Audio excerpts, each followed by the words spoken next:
إن الحمد لله نحمده ونستعينه ونستغفره ونعوذ بالله من شرور أنفسنا ومن سيئات أعمالنا من يهده الله فلا مضل له ومن يضلله فلا هادي له وأشهد أن لا إله إلا الله وحده لا شريك له وأشهد أن محمدا عبده ورسوله أما بعد فإن أصدق الحديث كتاب الله وخير الهدى هدى النبي صلى الله عليه وسلم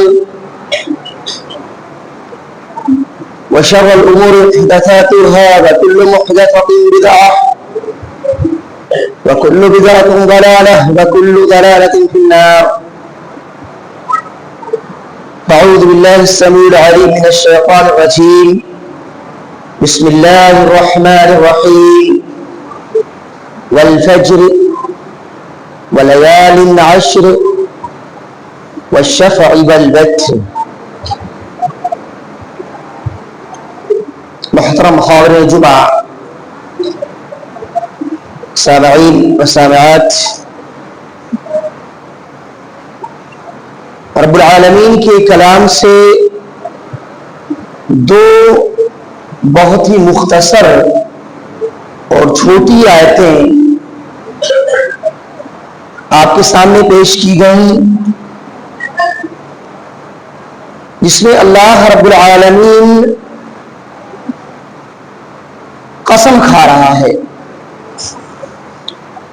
اور اللہ رب العالمین کا قسم کھانا مطلب اس چیز کا جس کی اس نے قسم کھائی ہے اس کی عزت کو دوبالا کرنا ہے، اس کی عزت کو بہت بڑی اور بہت اونچائی پہ لے جانا مراد ہوتا ہے، اس کی فضیلت بہت زیادہ بڑھ جاتی ہے۔ اللہ رب العالمین نے قسم کھائی اور کہا والفجر ولیال عشر، قسم ہے فجر کی اور قسم ہے 10 راتوں کی، یعنی خاص طور سے 10 ایام کی۔ اللہ تعالی جس 10 ایام کا قسم کھا کر کے کہہ رہا ہے، ان ایام کو شریعت اسلامیہ کے اندر بہت بڑا درجہ حاصل ہے، بہت بڑی منزلت اور فضیلت حاصل ہے، اور یہ زمین کے اندر ایام بہت سارے ہیں، فضل والے بھی ایام ہیں، اور خاص طور سے آپ لوگوں نے رمضان المقدس کے ایام کی فضیلت کو بار بار اور بارہا سنا بھی ہوگا، لیکن یہ جو 10 ایام جن کی فضیلت کی قسم رب العزت کھا رہا ہے، یہ ایسے ایام ہیں کہ اگر کوئی شخص سوال کرے کہ ان 10 ایام کو زیادہ مرتبہ حاصل ہے یا رمضان کے آخری عشرہ کے ایام کو حاصل ہے، تو کس کو کہو گے؟ جواب کیا آئے گا؟ وہ جواب اللہ کے حبیب علیہ السلام کے کلام کی روشنی میں دینا ہے۔ نبی پاک صلی اللہ علیہ وسلم نے ارشاد فرمایا کہ ما من الایام العمل الصالح، ما من الایام العمل الصالح احب الى الله فيهن من هذه الايام، يعني ايام ذي العشرة ذي الحجة. قالوا ولا الجهاد في رسول الله صلى الله عليه وسلم؟ قال نعم، ولا الجهاد في سبيل الله حتى إذا خرج الرجل بنفسه وماله ثم لم يرجع من ذلك شيء. آپ علیہ الصلوۃ والسلام نے بتایا کہ روئے زمین کے ایام میں سے، دنوں میں سے عمل کے کچھ ایسے ایام ہیں، اتنے فضیلت والے ایام ہیں، جن فضیلت والے ایام کے اندر اگر کوئی شخص عمل کرتا ہے تو اللہ تعالی کے نزدیک اس سے زیادہ بہترین عمل، اس سے زیادہ لائق قبول عمل، اس سے زیادہ لائق تقرب عمل کچھ بھی نہیں ہے. اور وہ ایام یہی ایام عشری ذی الحجہ ہے، یعنی ذی الحجہ کے 10 روز ہیں جو سب سے زیادہ اہمیت کو حامل ہے. اللہ کے نبی صلی اللہ علیہ وسلم سے اصحاب رسول نے سوال کیا، قالوا یا رسول اللہ صلی اللہ علیہ وسلم والجہاد فی سبیل اللہ، کہ اللہ کے راستے میں اگر کوئی جہاد کرنے جاتا ہے تو بہرحال اس سے بڑا ثواب اسلام میں کچھ بھی نہیں ہے، تو کیا اس سے بھی بڑا ثواب ان ایام میں عمل کرنا ہے؟ آپ نے کہا جی ہاں. والجہاد فی سبیل اللہ، اللہ کے راستے میں جہاد کرنا بھی ان ایام کے عمل کے برابر ثواب کو نہیں پہنچ سکتا ہے. ہاں اس شرط پہ کہ اگر کوئی شخص اپنی جان اور اپنا مال لے کر کے اللہ کے راستے میں نکلا، ثم لم يرجع من ذلك شيء، پھر کوئی بھی چیز لے کر کے واپس نہ لوٹا، یعنی نکلا مال بھی لے کر کے، نکلا جان بھی لے کر کے، اور اللہ کے راستے میں قربان ہو گیا، شہید کر دیا گیا، اور کچھ بھی گھر پہ واپس نہ آیا، تو اس شہید سے بڑھ کر کے درجہ نہیں ہوگا. ورنہ اگر یوں ہی گیا، شامل ہوا اور واپس چلے آیا ہے تو اس روئے زمین کے ایام میں، اس روئے زمین کی دنوں میں سب سے افضل عمل اگر ہے تو ان 10 دنوں کا ہے. شیخ صالح حسین رحمۃ اللہ علیہ سے سوال کیا گیا، کوشچن کیا گیا اس کے بارے میں کہ آپ بتائیں سب سے بہترین عمل کے اعتبار سے دن کون سے ہیں؟ تو آپ نے کہا لوگوں کو بتا دو. شاید لوگ یہ سوال کریں کہ رمضان کا آخری عشرہ، اس کو بہت منزلت حاصل ہے، بہت فضیلت حاصل ہے، لیکن اس عشرے میں اگر کوئی آدمی 2 رکعت نماز پڑھتا ہے، اور ان ایام ذی الحجہ کے اندر اگر کوئی آدمی 2 رکعت نماز پڑھتا ہے تو اللہ رب العالمین کے نزدیک ان 10 دنوں کے اندر کے 2 رکعت والے عمل کا ثواب اس سے بڑھ کر کے ہے. اور نے کہا مجید لا یعرفون الناس والناس یجہلون فی هذه المسألہ، لوگ جانتے نہیں ہیں، لوگ اس مسئلے میں جہل کا شکار ہے، لہذا اس نبی صلی اللہ علیہ وسلم کے حدیث کو لوگوں میں عام کیا جائے، بتایا جائے کہ اللہ تعالیٰ نے ان 10 دنوں کو بڑا فضل اور بڑا برکت سے نواز دیا ہے. کون سے 10 دن؟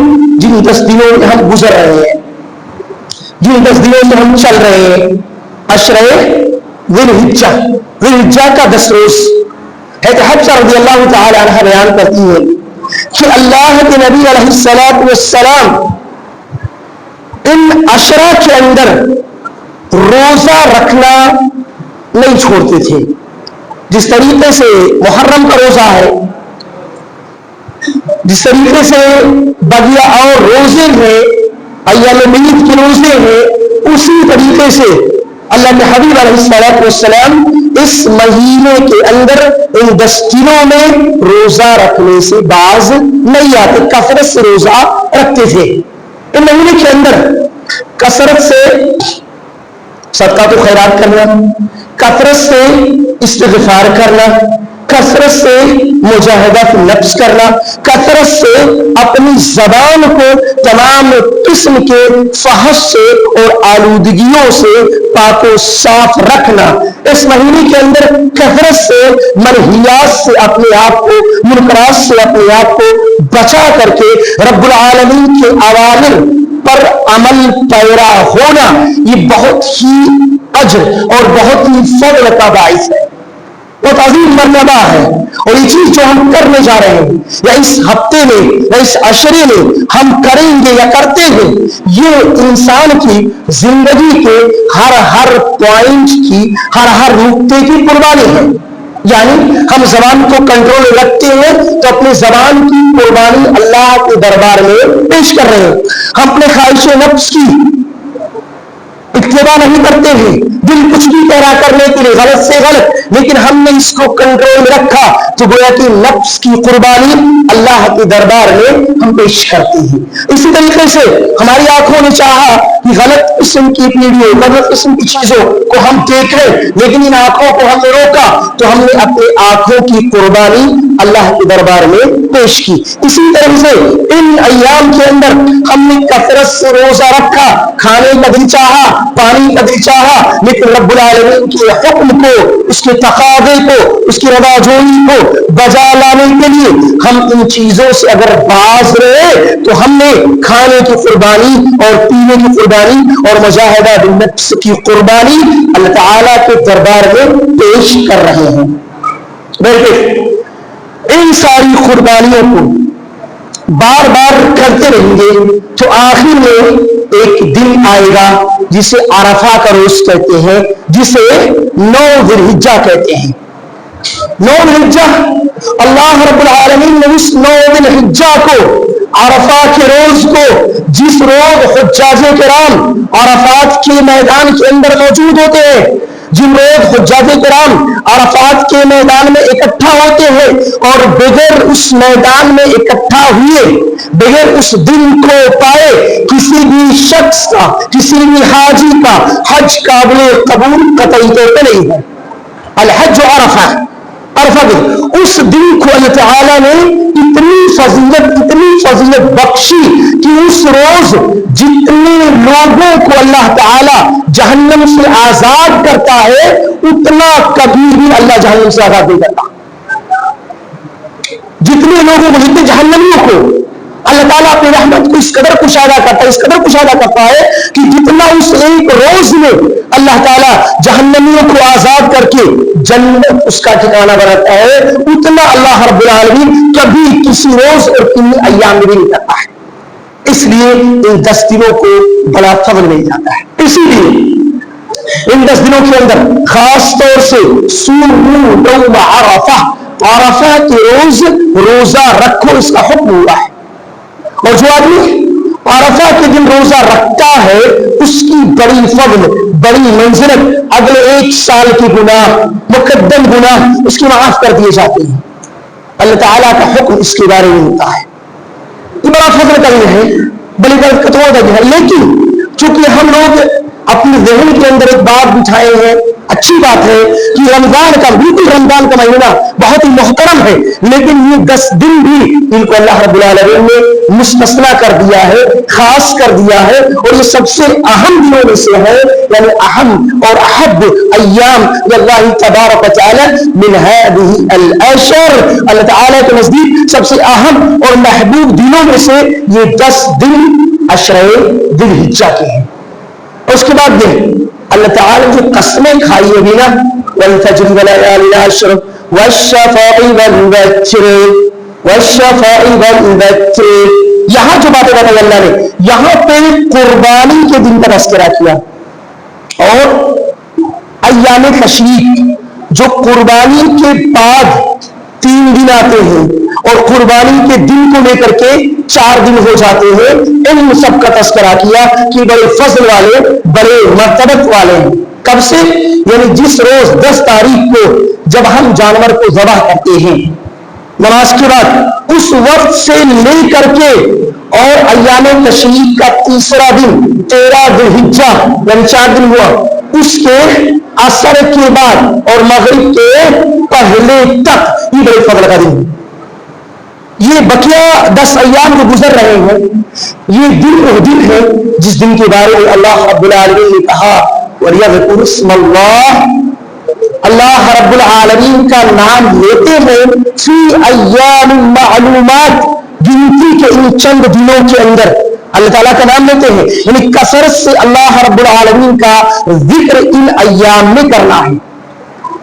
حضرت عبداللہ ابن عمر رضی اللہ تعالیٰ عنہ اور حضرت ابو ہریرہ صدیق رضی اللہ تعالیٰ عنہ کان یخرجان الی السوق فی هذه الايام، ان دنوں میں مارکیٹوں میں جاتے تھے، گزرتے تھے، وَيُكَبِّرَانِ، اور اللہ رب العالمین کی تکبیر بیان کرتے تھے، وَيُكَبِّرُ النَّاسِ، اور لوگ بھی تکبیر بیان کرتے، یعنی اللہ اکبر اللہ اکبر اللہ اکبر لا الہ الا اللہ واللہ اکبر اللہ اکبر وللہ الحمد کثرت سے ان ایام میں پڑھتے تھے. بیٹھے ان سارے ایام کے فضل اور برکت کو اکٹھا کرنے کے بعد ایک عظیم ایک بھاری قربانی کا شکل اختیار کرتے ہوئے ہم رب العالمین کے دربار میں 10 تاریخ کو جانور کا عطیہ پیش کرتے ہیں. ایک جانور کو اللہ تعالیٰ کے دربار میں ذبح کرتے ہیں, کاٹتے ہیں, قربان کرتے ہیں. یہ ان تمام چیزوں کو اکٹھا کرنے کے بعد اب آئیے اس سے پہلے چند مختصر مسائل کا تذکرہ کرنا ضروری ہے. پہلی چیز یہ 9 تاریخ کو جو روزہ رکھنا ہے, 9 ذی الحجہ کو عرفہ کے روز, کیا عرفہ کے روز جس روز حاجی وہاں عرفات کے میدان میں ہوتے ہیں اس دن روزہ رکھا ہے یا 9 تاریخ کو رکھنا ہے؟ بہت اہم مسئلہ ہے. پہلا جواب تو میں دوں گا کہ ہاں عرفہ کے روز روزہ رکھنا ہے, 9 ذی الحجہ کو روزہ رکھنا ہے. آپ سب کے لیے ہمارے لیے کوئی حرج کی بات ہے, انڈیا میں رہ رہے ہیں, جس دن وہاں 9 ہوگا ہمارے یہاں 8 رکھ لے گی, کوئی حرج کی بات نہیں. جس دن وہاں 9 ہوگا ہمارے دن پہلے ہوتا, کوئی مسئلہ نہیں, رکھ لیے. لیکن ہمارے علاوہ دنیا کے دیگر ممالک ایسے بھی ہیں کہ جس دن سعودیہ میں 9 ہوگا ان کے یہاں قربانی کا دن ہوگا 10ویں تاریخ ہوگی, وہ کہاں جائیں گے؟ مسئلہ کہاں ہوگا, نہیں کہاں ہو گیا, اختلاف ہوا نا. اس لیے ائمہ کا فقہا کا اس کے بارے میں خلاف ہے. ائمہ کا گروہ اس بات پر چاہتا ہے کہ نہیں 9 کو ہی روزہ رکھنا ہے اور سعودیہ کے مطابق ہی رکھنا ہے. لہذا اگر کسی کے 8 ہوتا ہے تو 8 کو بھی رکھ لے اور 9 کو بھی رکھ لے تو ٹھیک ہے, ہم لوگوں کے لیے مناسب ہو گیا. لیکن مسئلہ پھنس جاتا ہے ان لوگوں کے لیے جو بیچارے ویسٹ انڈیز وغیرہ کے اندر رہتے ہیں. بعد میں کیا اب مسئلہ کیا ہوگا کہ سعودیہ کے اندر 9 تاریخ ہے اور ان کے یہاں 10 تاریخ ہے, وہ عید کی نماز پڑھنے گئے ہوں گے اور یہاں حاجی لوگ عرفات پہ ہیں. اب بتاؤ کیا ہوگا؟ تو اگر اس مسئلے پر جو پہلے مسئلہ بتایا اس پہ عمل کریں گے تو کہاں جائیں گے؟ عید کے دن روزہ رکھنا حرام ہے مطلب طریقے سے, تو کیسے روزہ رکھیں گے؟ لہذا اللہ کے نبی صلی اللہ علیہ وسلم کی اس حدیث پہ عمل کیا جائے کہ 9 تاریخ جو معین کی گئی ہے 9 ذی الحجہ اسی روز روزہ رکھا جائے. اگر کسی کے ہاں وسائل سے انڈیا کے اندر ہم لوگ کا وسائل ہے, ہم 8 کو بھی رکھ لیں, 9 کو بھی رکھ لیں, 7 کو بھی رکھ لیں, کوئی حرج کی بات نہیں, کئی روزے رکھ لیں, اللہ کو اجر دینا. لیکن جو اللہ کے نبی صلی اللہ علیہ وسلم تحدید کر دی ہے کہ عرفہ کے دن کی فضیلت ہے, اس فضیلت کو پانے کے لیے 9 ذی الحجہ جس ملک میں جہاں جیسا ہوتا ہے ویسا رکھیں گے. ثواب اور اجر دینا اللہ تعالیٰ کا کام ہے. ہم جیسے لوگوں کا کام نہیں ہے, اختلاف لوگوں کا کام نہیں ہے, یہ اللہ تعالیٰ کام ہے, وہ ثواب دے گا اس دنوں میں. تو دیکھیں یہ رہا مسئلہ آپ کے 9 ذی الحجہ کا یا عرفہ کا مسئلہ. اس کے بعد آگے مسئلہ کیا ہوتا ہے, ان قربانیوں کے بعد جس قربانی کو ہم پیش کرنے جا رہے ہیں وہ کس قسم کا جانور ہونا چاہیے, کیسا ہونا چاہیے, بار بار سوال ہوتا ہے.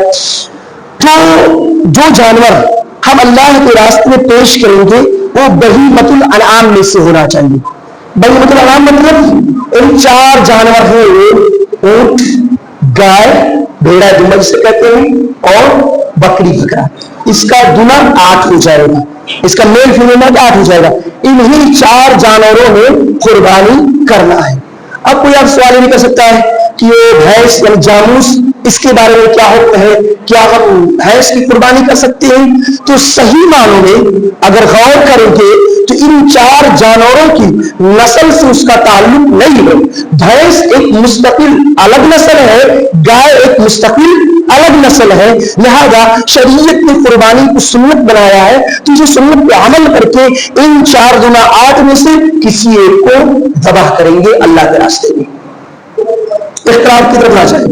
اب آئیے یہ 4 جانور جو ہم نے بتائے ان کے اندر کون کون سے ایسے عیب ہیں جو عیب یا جن عیبوں میں سے کوئی ایک عیب پایا گیا تو قربانی قابل قبول نہیں ہے.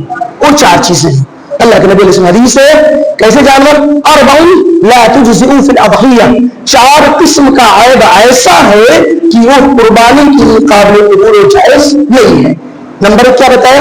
العوار بین اوہا، ایسا آنکھ کا مریض جانور، بھیگا پن ہو، آنکھ میں چٹکی ہو، آنکھ میں سفیدی ہو، آنکھ کی چھوٹی ہو گئی ہو، ایک بڑی ہو گئی ہو، پھوٹ گئی ہو، کالا ہو، تو ایسے جانور کی قربانی جائز نہیں، خلاص۔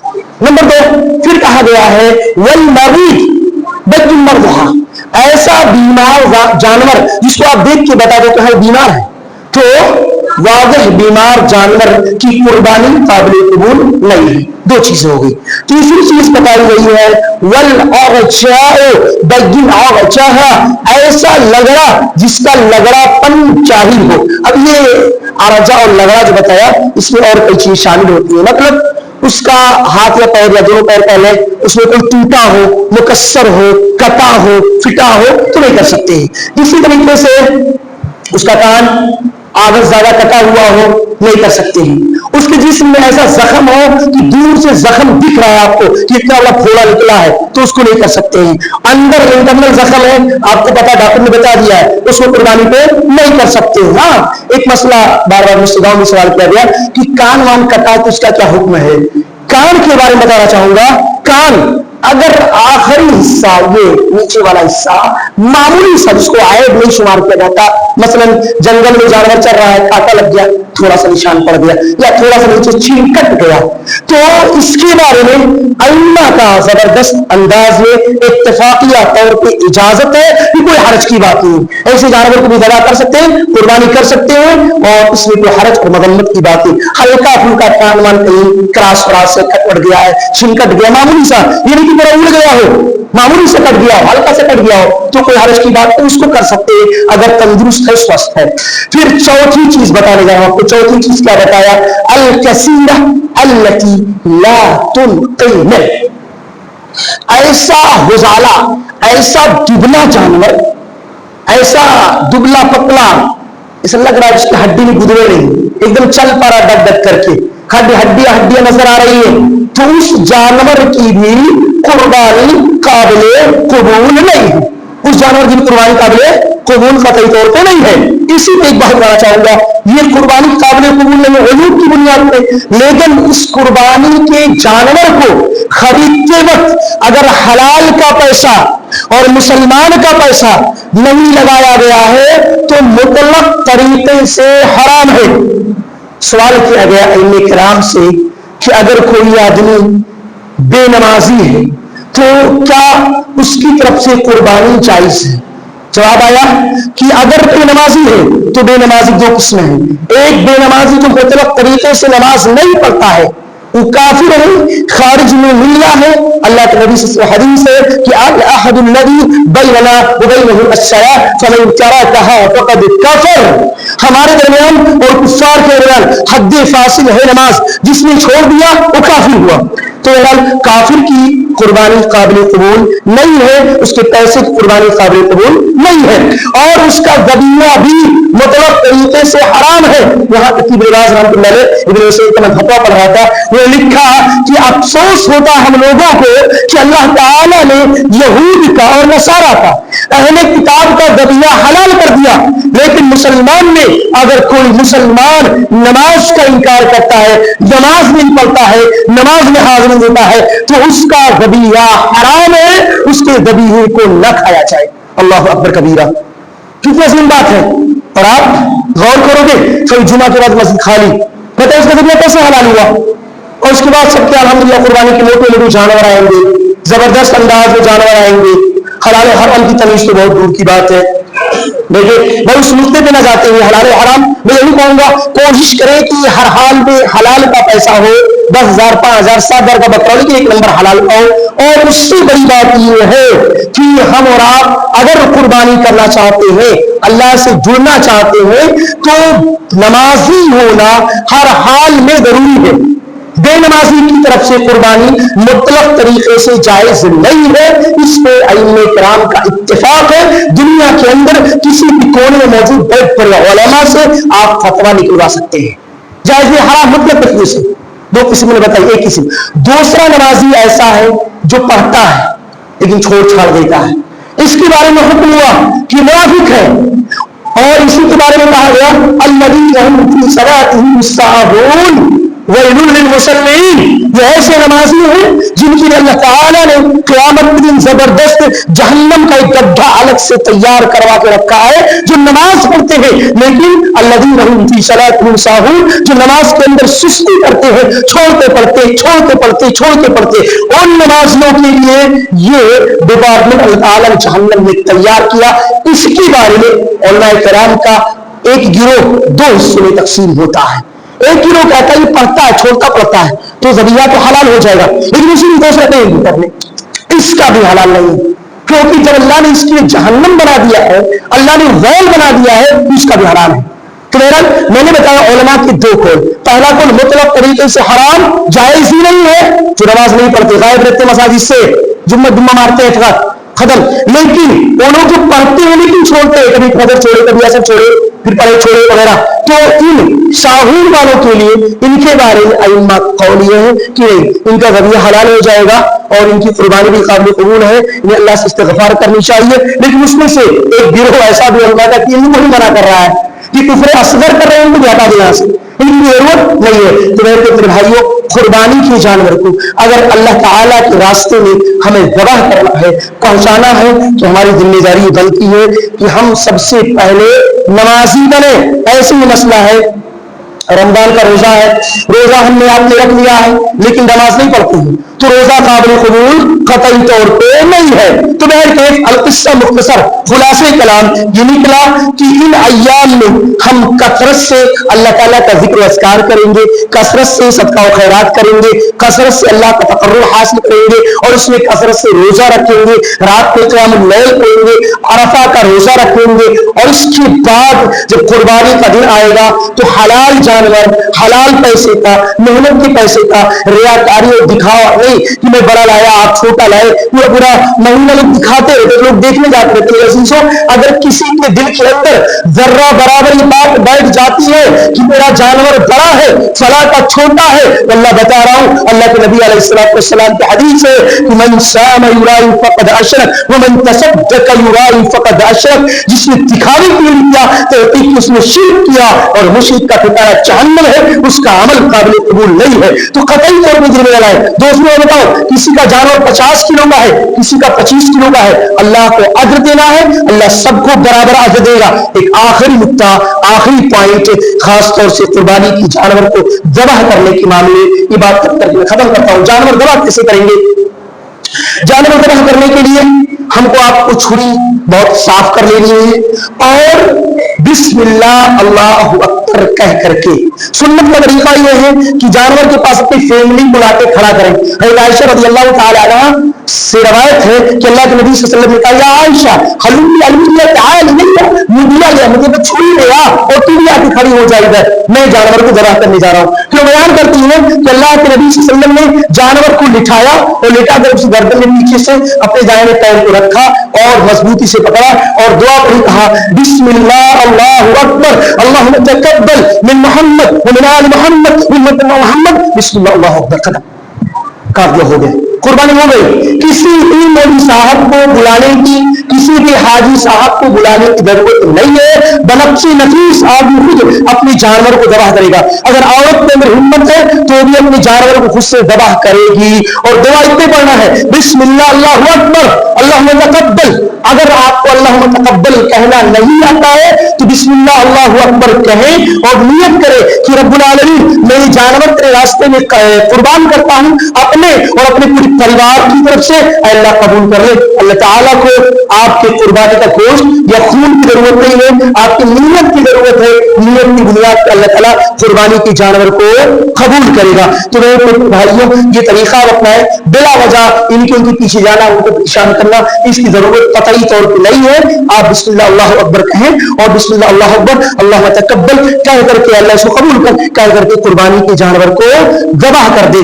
آخری مجھے میں نے بتایا تھا، ختم کرنے جا رہا ہوں۔ اس میں بار بار سوال کیا جاتا ہے کہ ہمارے دادا کا، ہمارے ابو کا انتقال ہو گیا ہے تو کیا ان کی طرف سے کر سکتے ہیں؟ میرے بھائی بھائیوں اب غور سنیں، یہ قربانی ایک سنت عمل ہے، فرض نہیں ہے۔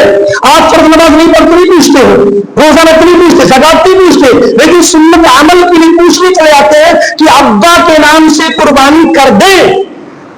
اللہ کے نبی صلی اللہ علیہ وسلم کی سب سے محبوبہ بیوی سیدنا خدیجہ رضی اللہ تعالی عنہا انتقال کر گئی۔ مکہ کے اندر، مدینہ کے اندر 10 سال آپ نے قربانی کی، اتنا لاڈ اتنا پیار کرتے تھے کہ عائشہ کہتی جب ان کا نام لیتے ایسا لگتا موجود ہے، ہمیشہ ان کو محبت کرتے تھے، لگ کرتے تھے کس سے؟ ایک خدیجہ سے۔ لیکن آپ نے کبھی بھی قربانی نہیں کیا ان کے نام پہ۔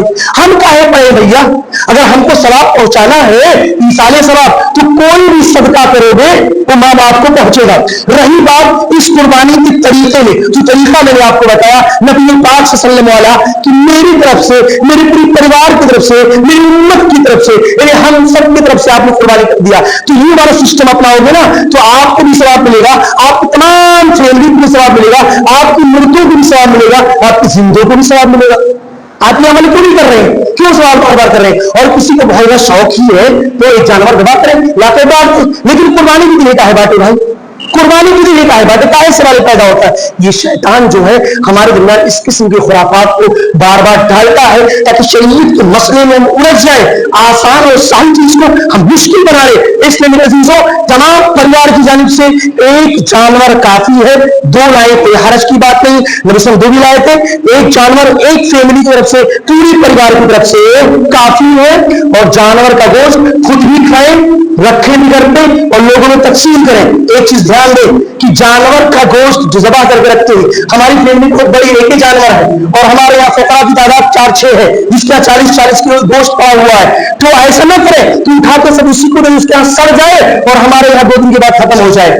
کلوا وادخروا، کھاؤ اور اسٹور بھی کرو، اسٹور کرنا جائز ہے لیکن مناسب بہاری انداز میں اس کی اسٹور کریں اور خیال کریں اپنے بھائیوں کا، کسی کے یہاں 5 ہے کسی کے پاس 1 ہی ہے، ایک کا ختم ہو گیا تو کم از کم اس کے یہاں پہنچائے، اس کو دعوت اس کو کھلائیں۔ یہ نہیں کوئی فقیر وہی فقیر انٹرنیشنل فقیر کے چکر میں ہم اپنے قریبی، اپنے بھائی، اپنے پڑوسی، اپنے رشتہ دار کو بھول جائیں، بیچارہ 1 دن کے بعد اس کے یہاں دال چاول چٹنی بن جائے۔ اس لیے ذمہ داری یہ ہے کہ ان گھروں کا پتہ لگا کر کے ان گھروں میں گوشت ہر حال میں پہنچائیں تاکہ ان کے بچے دال چاول چٹنی اور ہمارے بچے شوربہ پہ اکتفا نہ کرنے پائیں۔ میرے عزیزوں، یہ چند کلمات پہ اپنی بات ختم کرتے ہوئے رب العالمین سے دعا کریں گے کہ بار الہ ہم سب کو سداد اور صلاح اور عمل کی توفیق عطا فرمائے، آمین۔ وصلی اللہ علیہ نبینا محمد وآلہ وسلم۔